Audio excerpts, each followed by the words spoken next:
My son just saved up his allowance to buy this plasma ball. He's super excited, and this one in particular I'm impressed by because it does a little more. It actually has a microphone built into it, so it'll respond to sound and music, and of course it does a light show when you can touch on it. So it has two modes, the touch mode and the sound mode. Let's pop it open. Basic packaging.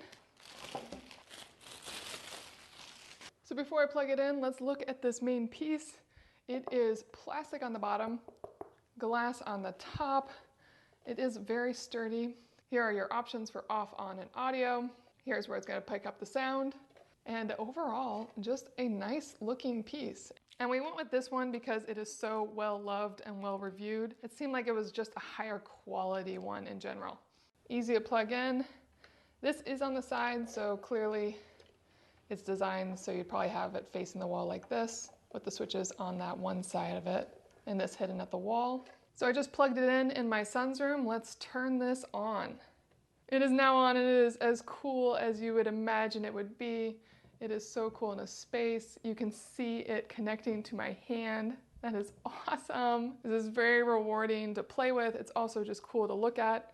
And then it has the audio feature. The lights will go on and off in accordance to external sounds, such as hand clapping or musical beats. So if I clap, it turns off. That's kind of cool. So it's a totally different reaction than just having it on. Now it won't respond to clapping, but I can touch it. And in audio, I can still touch it as well. So it just has an added feature.